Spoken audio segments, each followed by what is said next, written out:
नमस्कार, मैं हूं आपके साथ संजना कुशवाहा। स्वागत है आपका हमारे खास बुलेटिन राजनांदगांव की खबरों में, जहां हम आपको राजनांदगांव की महत्वपूर्ण खबरों से रूबरू कराएंगे। तो चलिए बुलेटिन की शुरुआत करने से पहले एक नजर डालते हैं आज के हेडलाइंस पर।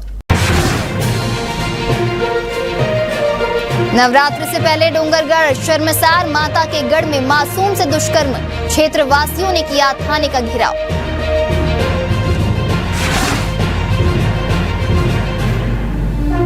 छुरिया में नहर धसकने से सिंचाई ठप, जर्जर नहर बनी किसानों की मुसीबत, सिंचाई विभाग की अनदेखी भारी पड़ी।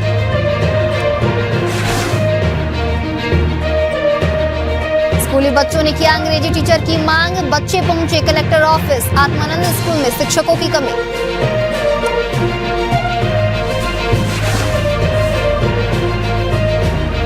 छुरिया में कबड्डी प्रतियोगिता का समापन, जिला पंचायत अध्यक्ष ने दी खिलाड़ियों को शुभकामनाएं, विजेता टीम को मिला 10,000 रुपए।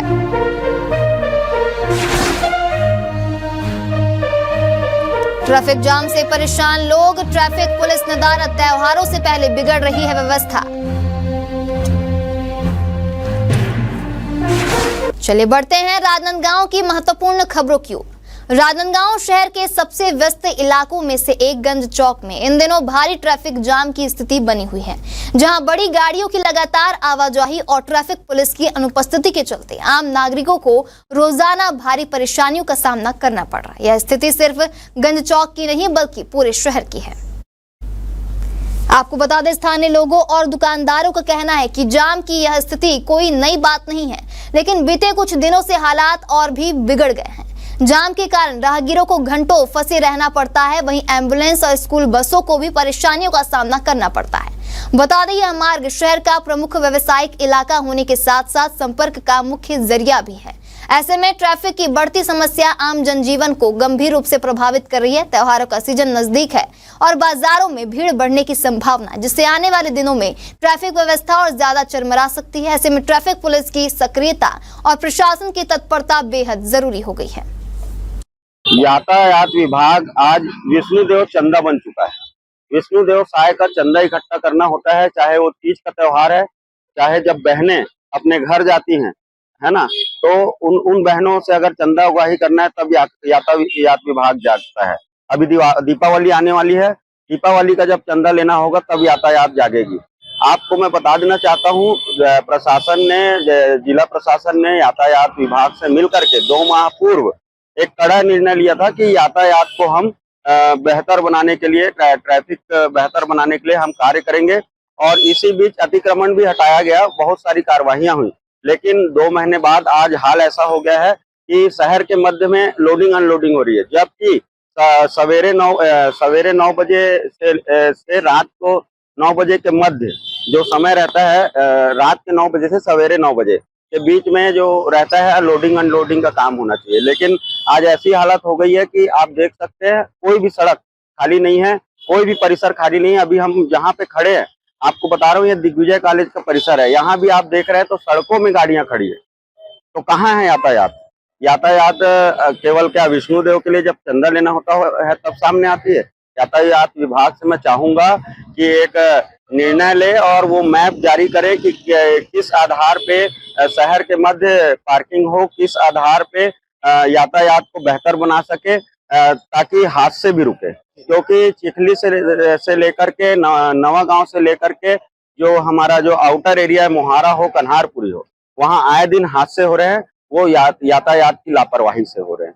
जो इलाके हैं जयस्तंभ चौक, कामठी लाइन, रामाधीन मार्ग, शनि मंदिर रोड, हमालपारा, वहाँ लगातार बड़ी जो गाड़ियां हैं 4 पहिया वाहन जिसमें लोडिंग होती है, वहाँ व्यापारी लोग अपने सामान के लिए उनको दिन में बुलाते हैं लोडिंग कराने के लिए, अनलोडिंग कराने के लिए, जो कि गलत है। हमारा कहना ये है कि शासन प्रशासन मिल के जितने भी कार्य लोडिंग अनलोडिंग के जो होते हैं सामान को लाने और ले जाने के लिए, उसके लिए व्यवस्था नाइट में की जाना चाहिए, क्योंकि नाइट में ट्रैफिक की व्यवस्था उतनी नहीं होती जितनी दिन में होती है। देखिए, मेरा मानना यह है कि यातायात में जो है सुधार किया जाना चाहिए।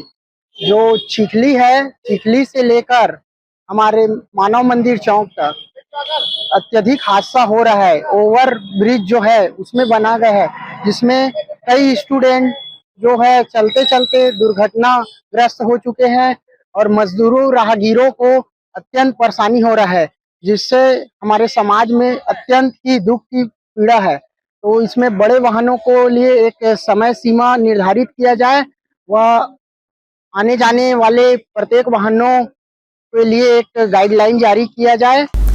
थाना डोंगरगढ़ क्षेत्र में नाबालिग बच्ची के साथ दुष्कर्म की घटना को अंजाम देने वाले आरोपी को पुलिस ने तत्काल कार्रवाई करते हुए गिरफ्तार कर लिया है, जहां आरोपी की पहचान ज्ञानी चौरे उम्र 53 वर्ष के रूप में बताई जा रही है। पीड़िता की मां द्वारा दर्ज कराई गई शिकायत और मेडिकल जांच के आधार पर पुलिस ने आरोपी के खिलाफ मामला दर्ज किया है। घटना की गंभीरता को देखते हुए पुलिस अधीक्षक ने तत्काल जांच के निर्देश दिए थे, जिसके बाद थाना प्रभारी के नेतृत्व में पुलिस टीम ने सक्रियता दिखाते हुए आरोपी का पता लगाया और साक्ष्यों के आधार पर उसे गिरफ्तार कर माननीय न्यायालय में पेश किया गया।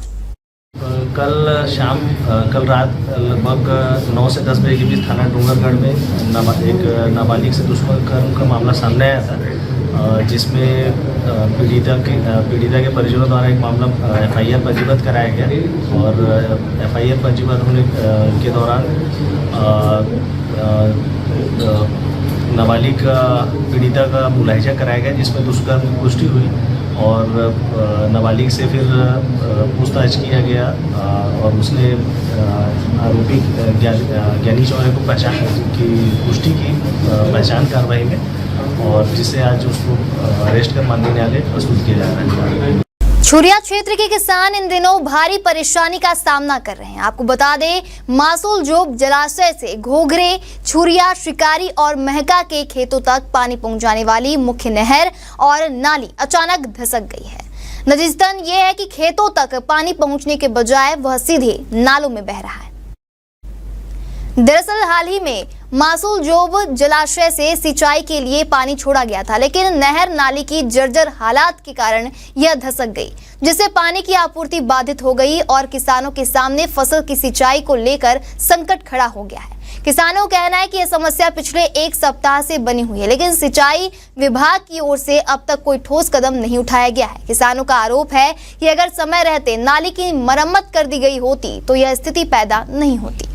मैं जब खेत आया तो उसमें पानी चल रहा था, लेकिन आजकल जब मैं इधर खेत देखने के लिए आ रहा था तो देखा कि नाली कैसे खाली हो गया है करके, तो जाके आगे देखा कहाँ से क्या हुआ है, कैसे पानी नहीं आ रहा है। तो आगे जाके देखा हूँ तो जो जहाँ पे घोघरे और छुरिया के बीच में जो पुल बना हुआ है, जो नहर नाली का, उसमें साइड से बहुत बड़ा टूटा हुआ है पुल का, जो नहर नाली है टूटा हुआ है, उससे पानी जो है नाले में जा रहा है।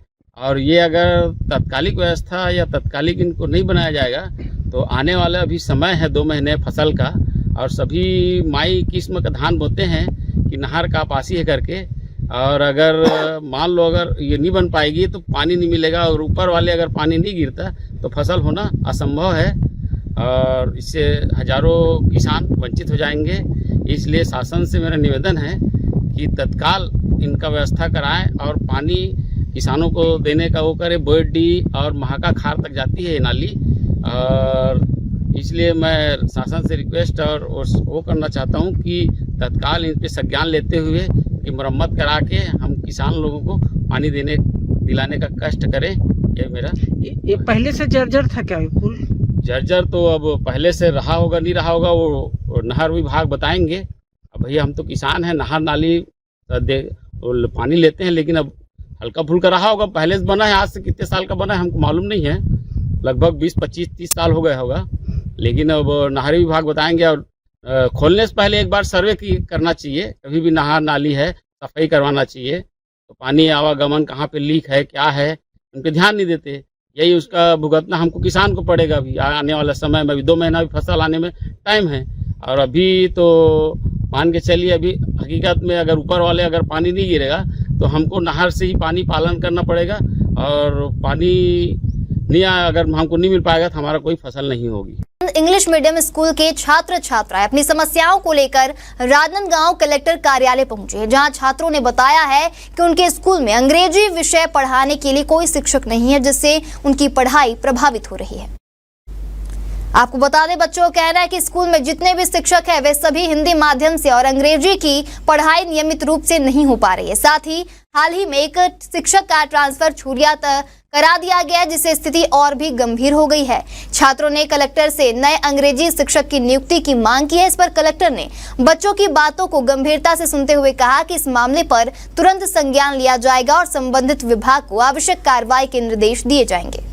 हम लोग डोंगर गांव से हैं, गवर्नमेंट इंग्लिश मीडियम स्कूल से आए हुए हैं और हमारी समस्या ये है सर कि बच्चों का पढ़ाई नहीं हो पा रहा है और ऊपर से जो मैम है उनका ट्रांसफर कर दिया गया है छुरिया में, और वो भी में बिना किसी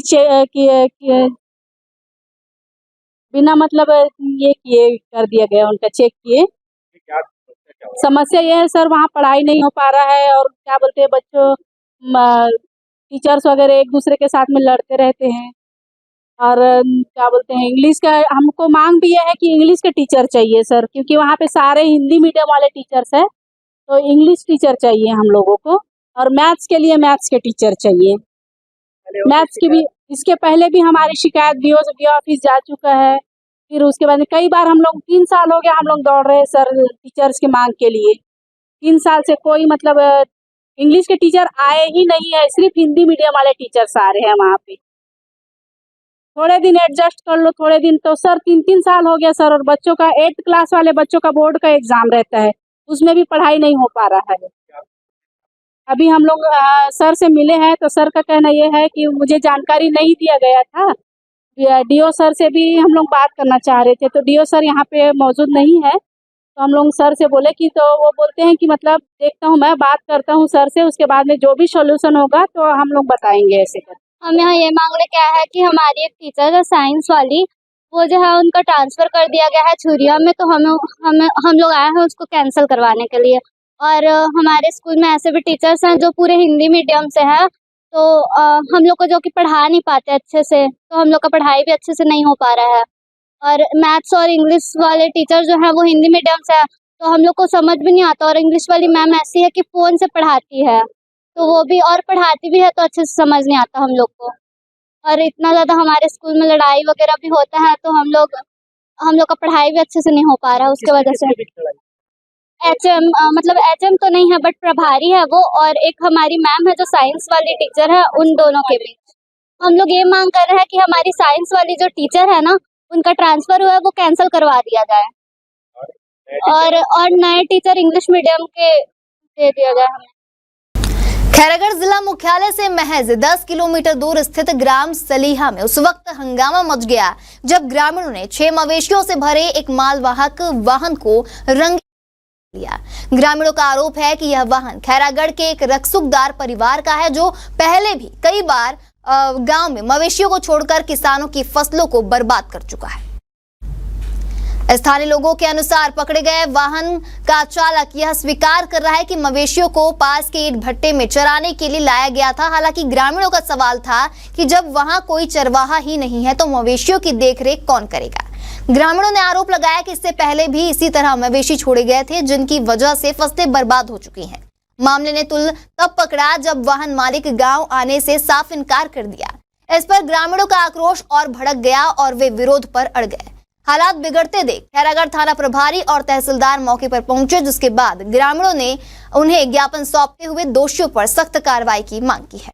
ये भैया गैया छोड़ने आया था सलिया भट्टा। किसका ये बीबीसी वाले भैया का ध्रुव सिंह। कब आ रहे हैं? नहीं सर, ये पहली बार है। ये गौ तस्करी का मामला है सर। ये अपन सलिया गांव ग्राम पंचायत सलिया, ये 2 ठन है में आश्रित ग्राम भी है, तो वो सख्त कार्रवाई हो सर एक बारे में। बीबीसी गाड़ी सर, भोला ब्रदर्स कंपनी खैरागढ़।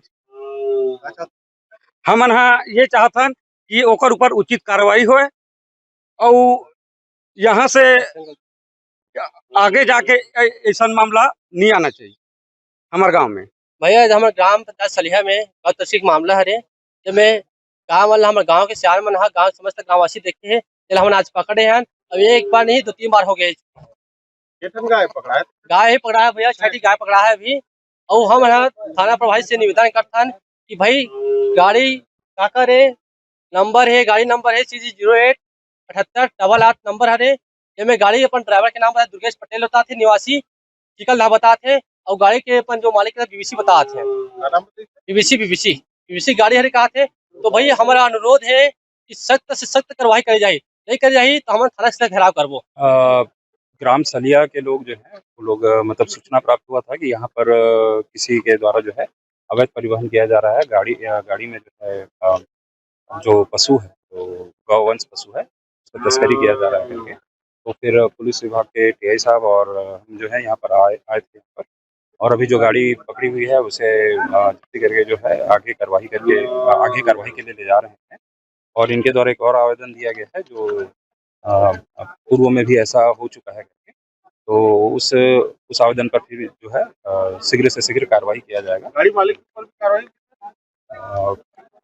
हाँ, उस पे जो प्रावधान है, जो कानून में प्रावधान है उसके तहत। राजनांदगांव के सन सिटी क्लब हाउस में पर्यावरण संरक्षण गतिविधि द्वारा एक दिवसीय पर्यावरण कार्यशाला का आयोजन किया गया, जहां कार्यशाला में सैकड़ों पर्यावरण प्रेमियों की उपस्थिति रही, जहां महिलाओं और बच्चों में प्रतियोगिताओं को लेकर विशेष उत्साह देखा गया। जहां प्रतियोगिता का शुल्क एक पेड़ पौधे का बीज रखा गया, जो प्रेरणादायक पहल के रूप में सराहा गया। कार्यक्रम का शुभारंभ औषधीय पौधों के पूजन और गीत प्रस्तुति से हुआ, जिसके बाद वक्ताओं ने जल, जंगल, जमीन, पॉलिथीन और इको ब्रिक्स जैसे विषयों पर जागरूकता फैलाई। प्रमुख अतिथियों में पूर्व सांसद प्रदीप गांधी और प्राचार्य ओंकार लाल श्रीवास्तव समेत अन्य गणमान्य नागरिक उपस्थित रहे। प्रतियोगिताओं में विजेताओं को पुरस्कार और प्रशस्ति पत्र प्रदान किए गए। अंत में उपस्थित जनसमूह ने पर्यावरण रक्षक मित्र बनने का संकल्प भी लिया।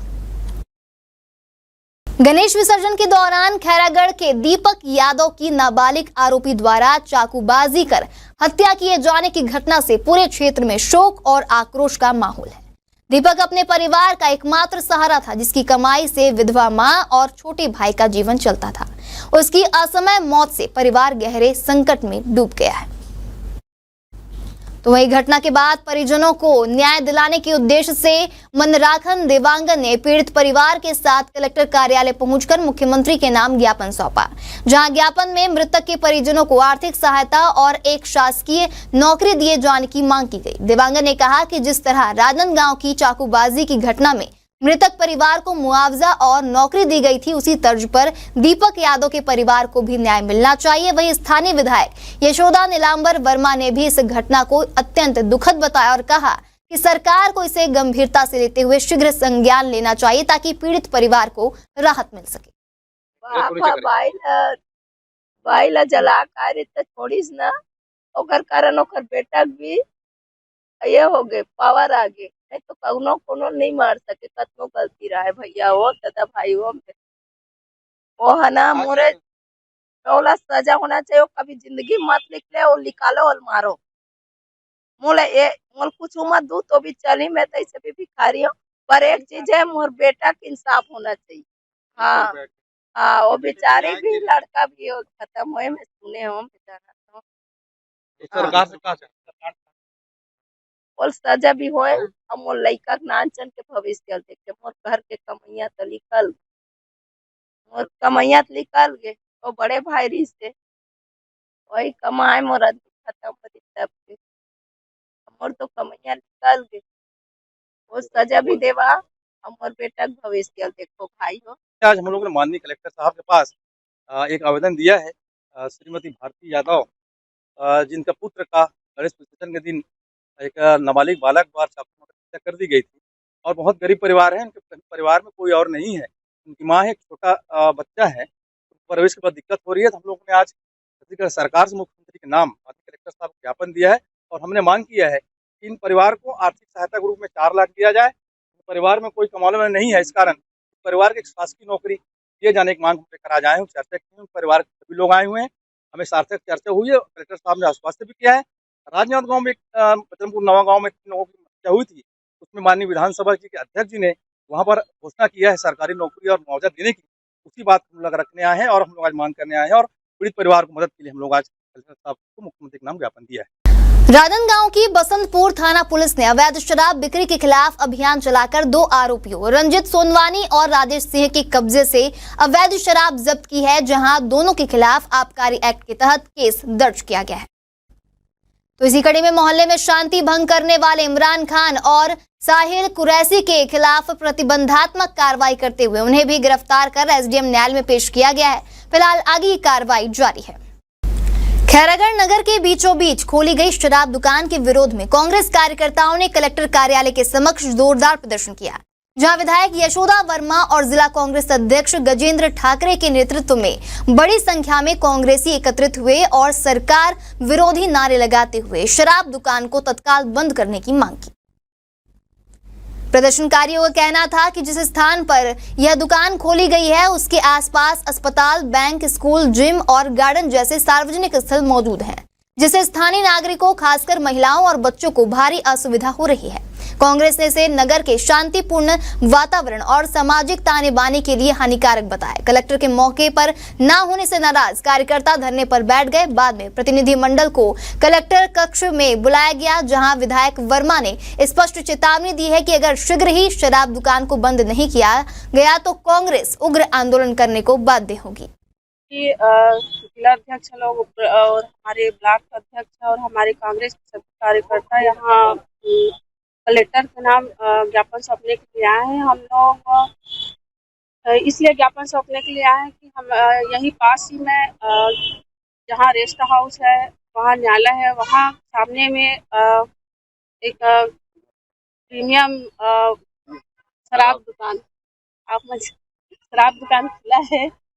उसी के विरोध में हम लोग आए। हम लोग चाहते हैं कि ये रोड पास में है, यहाँ से स्कूल भी आते जाते हैं बच्चे लोग, और यहाँ सामने में रोड के सामने में यहाँ खुला है। और हम इस बात के लिए भी विरोध कर रहे हैं कि कोई भी यहाँ नगर पालिका में यहाँ मकान बनाते हैं या कोई भी दुकान को खुलवाते हैं तो नगर पालिका से परमिशन लिया जाता है, और नगर पालिका के सामान्य सभा की बैठक में प्रस्ताव होता है और टीआईसी में प्रस्ताव होता है, तभी जाके कोई भी काम आगे बढ़ता है। लेकिन यहाँ खुला है प्रीमियम जो वाइन दुकान खुला है, ना तो नगर पालिका में कोई टीआईसी में बैठक में प्रस्ताव हुआ है, ना ही किसी को कुछ पता है, और यहाँ शराब दुकान खुल गया है। तो हम लोग इसी के विरोध कर रहे हैं कि न्यायालय के सामने है और ज़्यादा दूर नहीं है, अटल बिहारी वाजपेयी जी का वहाँ अटल उद्यान बन रहा है और इसी बीच में वहाँ शराब दुकान खुला है।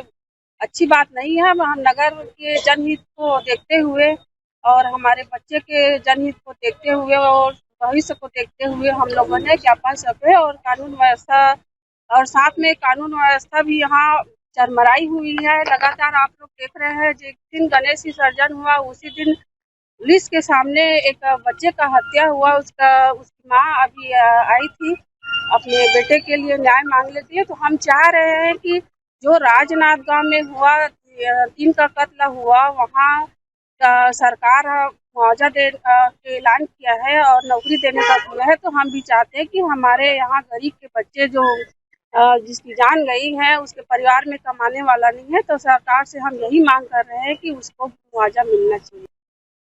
आगामी नवरात्रि और गरबा उत्सव को देखते हुए जिला पुलिस प्रशासन सतर्क हो गया है, जहां इसी कड़ी में राजनांदगांव जिला कलेक्टर कार्यालय के सभा कक्ष में पुलिस अधीक्षक की अध्यक्षता में दुर्गा पंडाल समिति एवं गरबा समिति के संचालकों की एक महत्वपूर्ण बैठक आयोजित की गई।